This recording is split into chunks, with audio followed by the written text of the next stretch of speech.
Assalamu alaikum everyone and welcome back to our weekly Q&A with Shaykh Akram Nadwi every Thursday, 6 p.m. BST.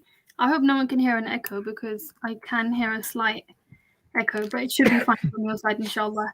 Apologies for the slight delay, we just had some technical problems, but alhamdulillah, everything's fine now. So without any further ado, we'll start with the questions and please stay until the end as we'll give a few announcements as well, inshallah. Let's start with Fariha. How can I control how to control ourselves from watching unnecessary videos on social media? I try so hard but can't succeed.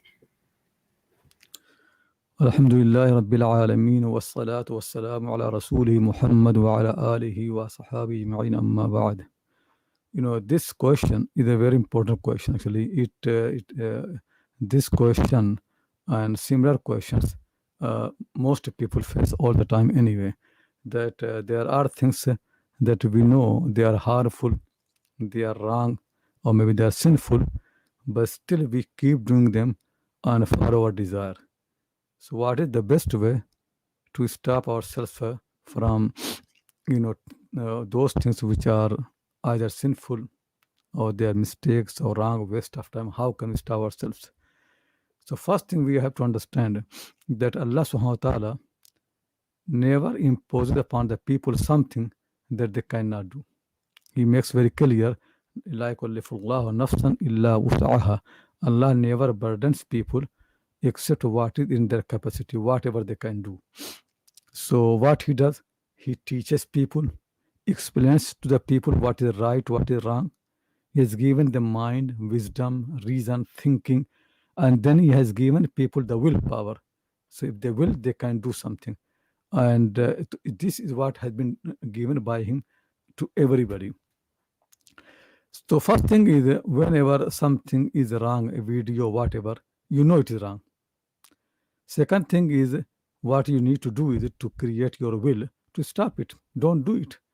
Does anybody force you? No. Basically social media, whatever, you have to operate it. Nobody comes. Shaitan never comes and forces you. So this is a big mistake to think really that I cannot stop. You have got a will and you do this thing. Something happen, emergency, you leave all the videos, everything, you run away. If a fire is there, you will run away. To think about the hellfire, think about the disobedience of Allah subhanahu wa ta'ala. So nobody forces you. You have to force yourself.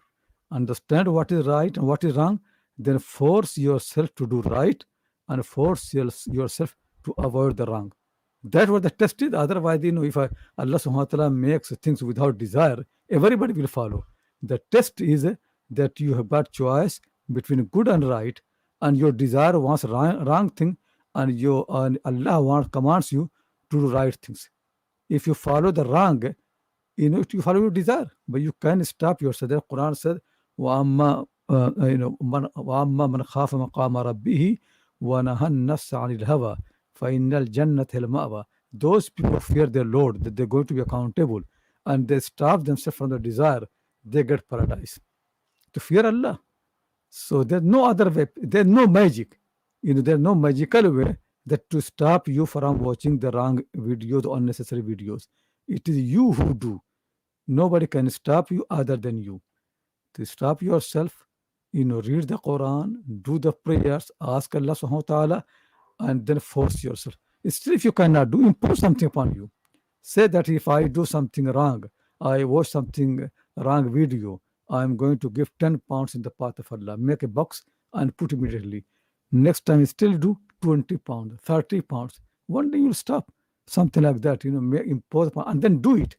So as soon as you watch something wrong or something unnecessary, put money in this box. Hopefully, inshallah, Allah will help you and you can be able to make your will stronger and to oppose your desire. Is it clear, the answer? Yes, that's completely clear. Jazakallah khair, Shaykh. I think we all need that reminder. Now, the next question is quite interesting from Abdul Fattah. His question is, what is the best way to increase wealth, and do you see a common trait in wealthy individuals like billionaires and millionaires?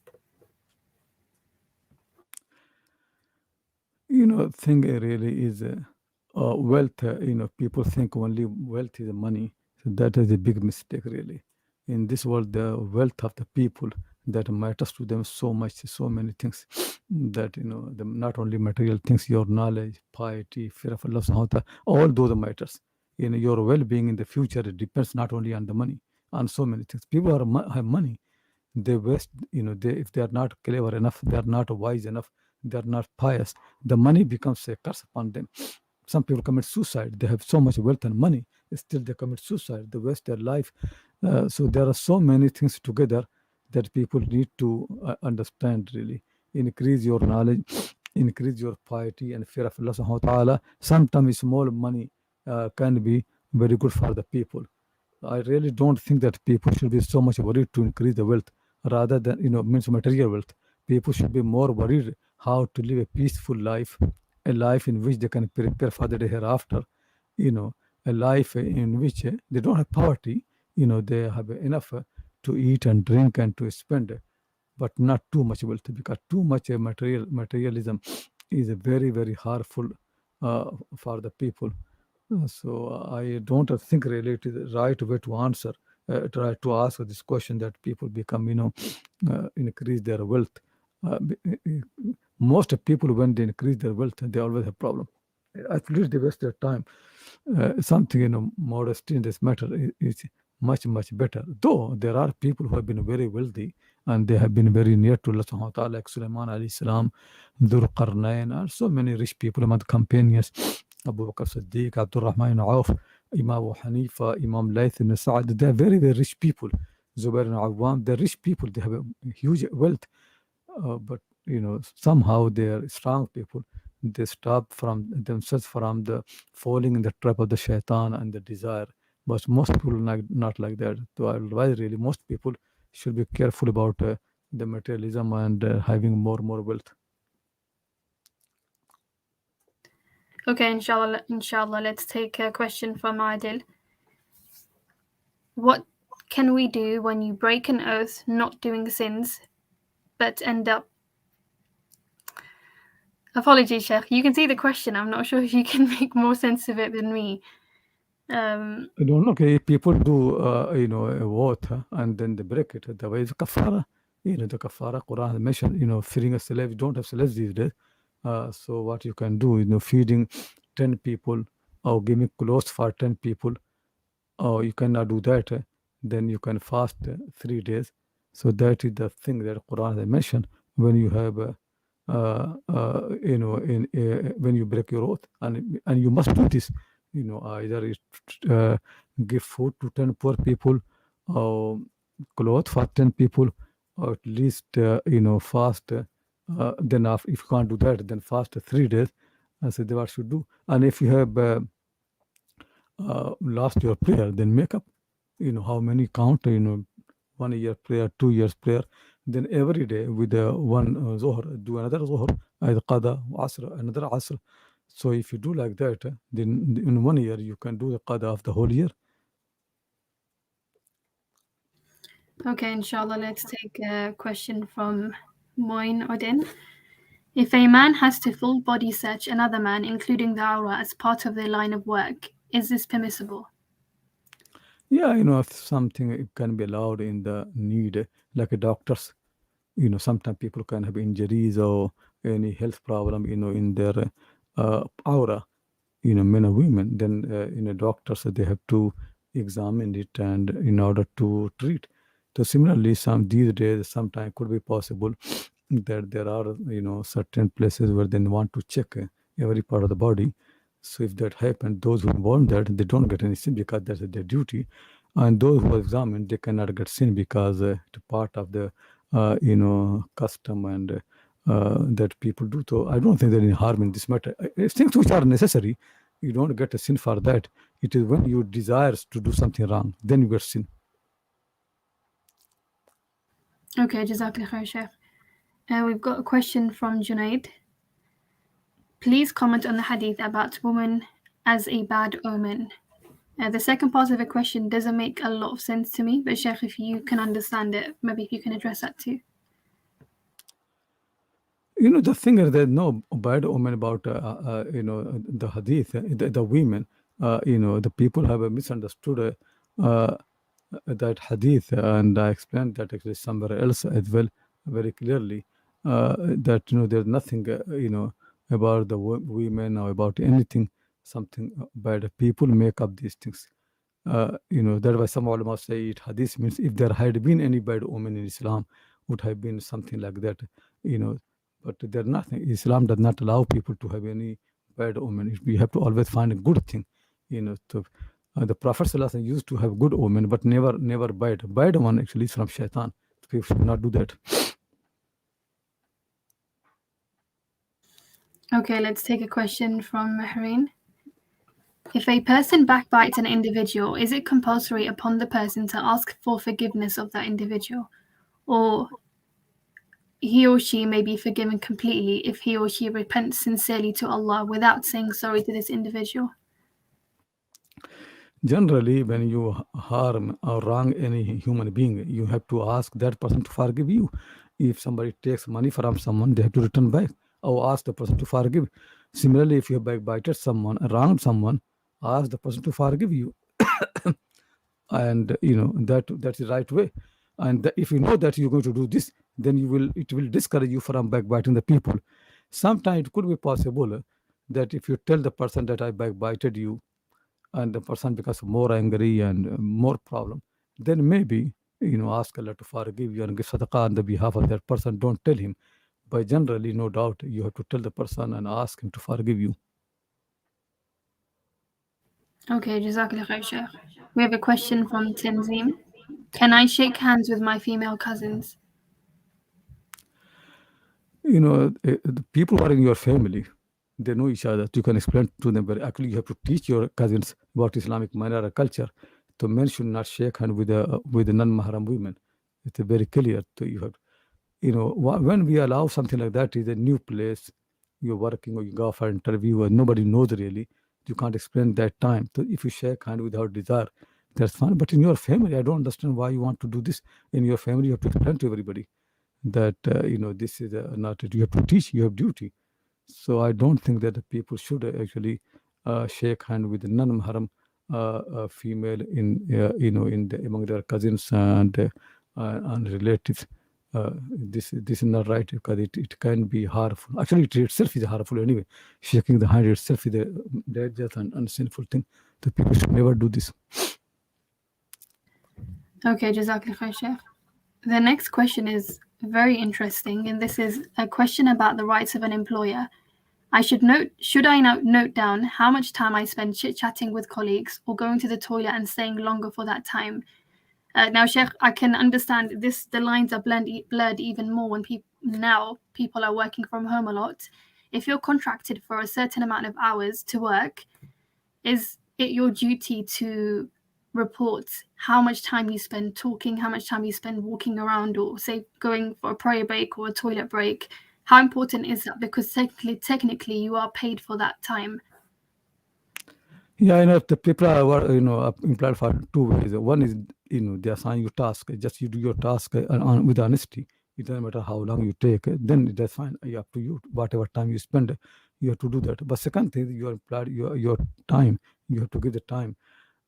So when people employ you for like 8 hours a day or something like that, what do they mean? Most likely is that people get 1 hour or maybe I don't know half an hour lunch break.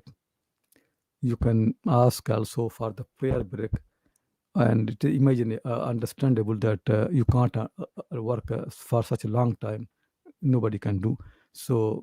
It is understandable that you can have break, tea or coffee or walking around for 10 minutes, 15 minutes, whatever actually you can. So these things you can ask your employer, maybe making more clear that I think it is nobody has problem with that anyway. They allow, and everybody knows nobody can work so many hours continuously. Then after that, when you work properly. Don't waste your time. This is not right. That the people start watching something else on their phone or on the internet. That's not right. Then they should focus. Otherwise, the money income will not be halal. uh, but a little break for tea or coffee or something, or sometimes small ask question, how are you, and something like that, So among the colleagues, this is understandable that people talk, people ask questions, people ask about the family. If somebody is not, these things are normal. But just to waste time, enjoy talking for no reason, that should not happen. Okay, Jazakallah khair, Shaykh. That was extremely useful. We have a question from Fatima. If a husband wants to have a second wife and for this reason his first wife wants to divorce him, will the first wife be sinful? How can a woman divorce her? She had to ask him to divorce her, or she can make khula. There's no sin in it because people absolutely free because she can think if the other wife comes, I cannot live in peace and it will harm my thinking, my mind, whatever, and I cannot focus on my ibadah and maybe I become more sinful. So as he has a right, to have a second wife, third wife, fourth wife. Similarly, the women have a right to decide whether they can stay with a mind like that or not.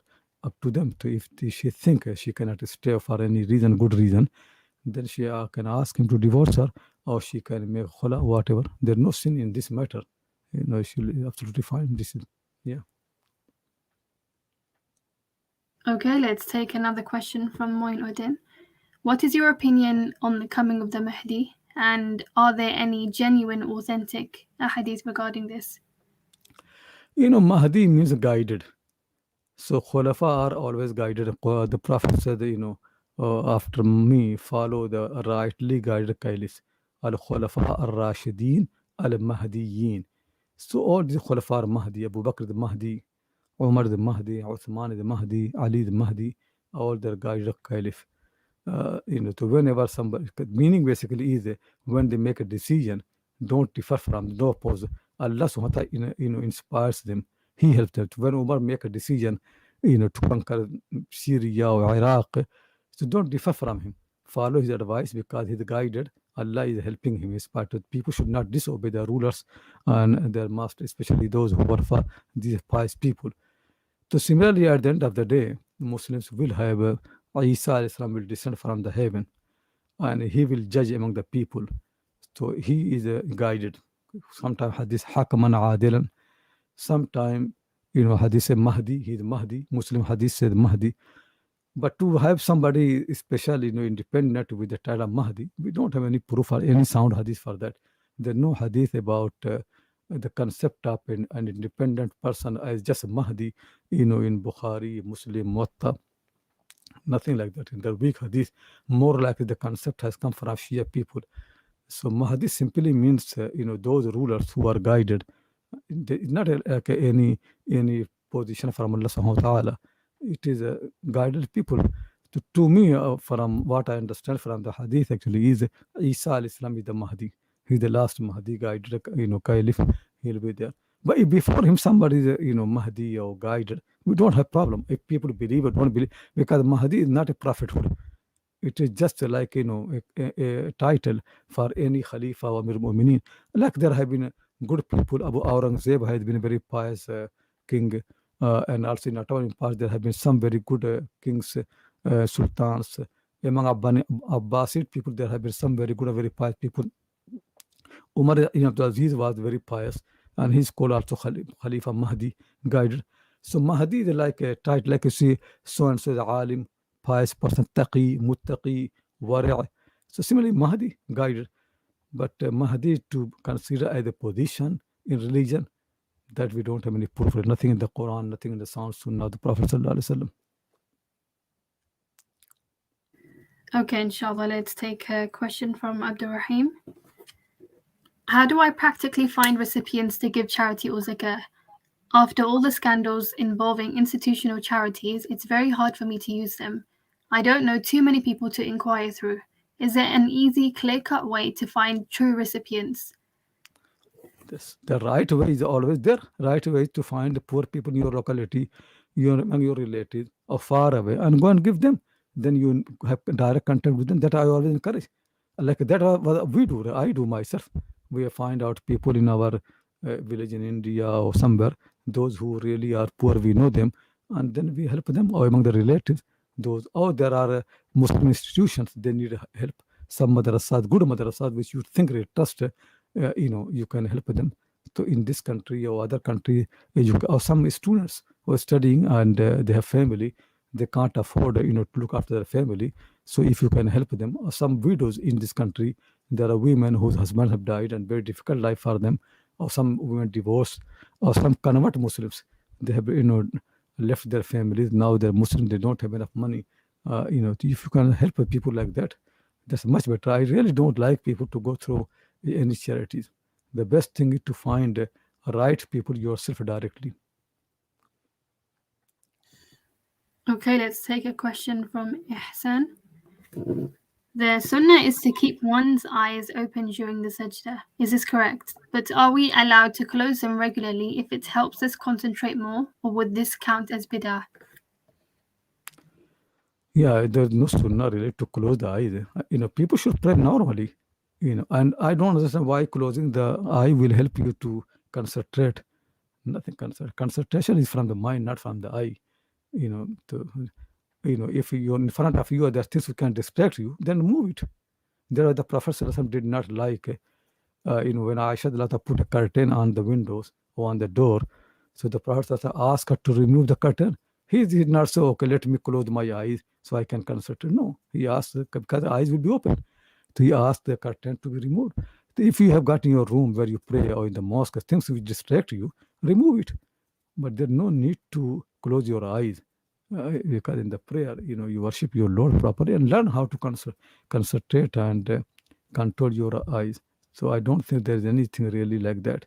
If people do occasionally, we don't mind. But if people make habit to close their eyes while they're praying, yeah, certainly it will be harmful, because sometime in the prayer could happen something and you have to leave. If somebody is praying in the open area, a snake comes and you have closed your eyes, a snake will bite you or something else happen. So people have to close their eyes when they're praying, but concentrate. Okay, let's take a question from Anis Ahmed. Can you please tell me the correct view of Maulana Maududi, whether his thoughts about the Islamic State is correct? Do you suggest to read his books? I read that Imam Abul Hassan Nadwi rejects Maududi's ideas and thoughts. Please give the correct view to understand. Maulana Maududi has written many, many things, and his thoughts are not so simple.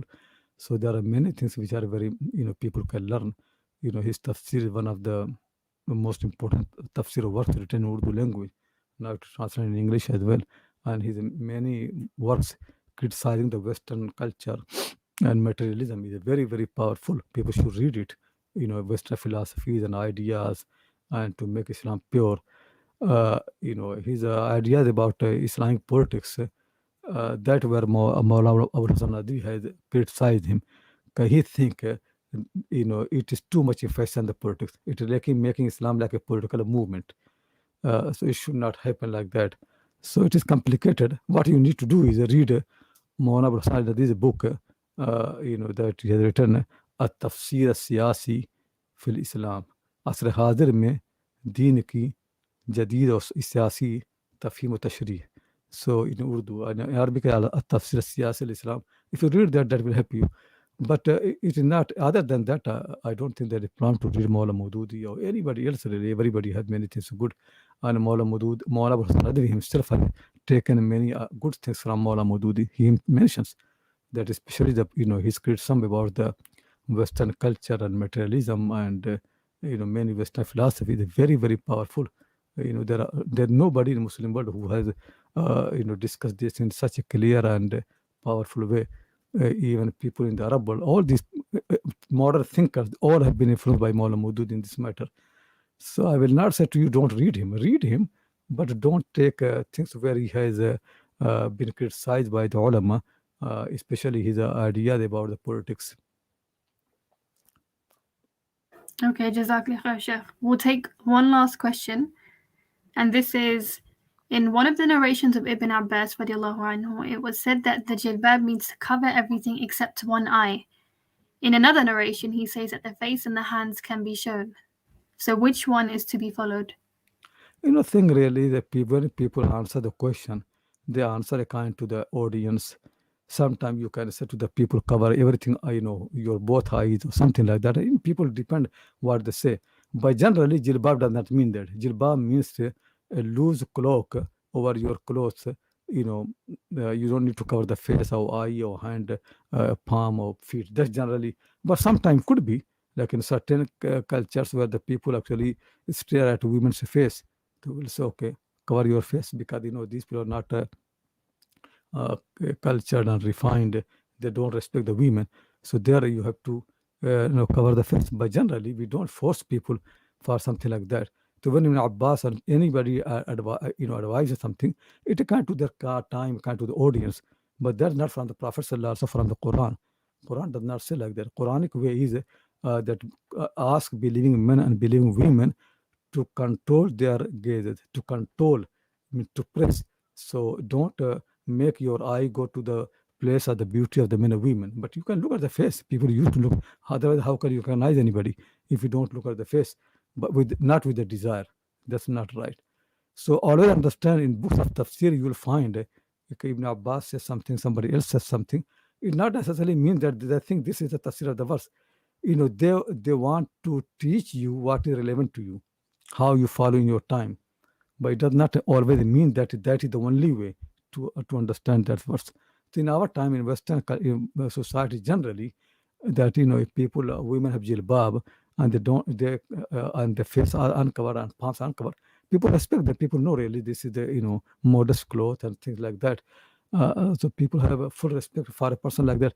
But in some societies, could be possible if the face is uncovered, the people don't respect the person. So there you have to be careful kind to that society. Okay, Jazakallah khair, Shaykh. And again, Jazakumullah khair and everyone else for asking your questions. Just two quick announcements if you guys can say for just a few minutes, inshallah. The first is that Al-Salam Institute offers part-time Islamic scholarship programs. Our term 1 is starting in less than 2 weeks. So this is your final call. This is your last chance. If you are interested, please head on to our website, assalam.ac.uk to find out more, inshallah. The last announcement is that we have an upcoming tafsir series with Shaykh Akram Nadwi. This is a 5-day course and it's a continuation of our tafsir series from last year and the year before, and inshallah soon we will complete the whole Quran. This tafsir series is on Surah Al-Furqan and Surah Al-Shu'ara. So Shaykh, if you can give a small introduction, inshallah, and then we can leave it at that. يا الحمد لله رب العالمين والصلاة والسلام على رسوله محمد وعلى آله وأصحابه أجمعين أما بعد. This coming term, I'm going to teach in Al-Salam 2 important surahs. One is Surah Al-Furqan and the second one is Surah Al-Shu'ara. I like to, say here 2 things. One is more general about the Quran in general, and one is about more specific about these 2 surahs. What is more general is that that somebody asked a question. Ibn Abbas says this thing tafsir. So people very often refer to the ulama's opinion as the Quran itself. That if so and so has written the book, Tafsir Kathir says this, or Tafsir Baydawi says something like that. People don't understand that the ulama have to explain the Quran in according to the time and the society. You need to get the guidance from the Quran itself. You need to get an attachment with the Quran, become familiar with the Quran, what Quran wants. Quran wants a pious society, pious people, individuals whose hearts are, pure and they prefer akhirah, hereafter, over this dunya. That Quran was. That's why the Prophet Sallallahu Alaihi Wasallam, when he taught Quran to Arabs, he never did any tafsir, nothing. Very, very rarely people ask him. Generally, just he to read the Quran because in their language they understand. The Quran teacher itself. You need to get this habit to read the Quran, and if you don't understand something in one place, you will understand other place because Quran actually keeps explaining itself again. Read once, then second time, third time, every time keep reading, so you learn about the Quran more and more. To get the guidance from the Quran.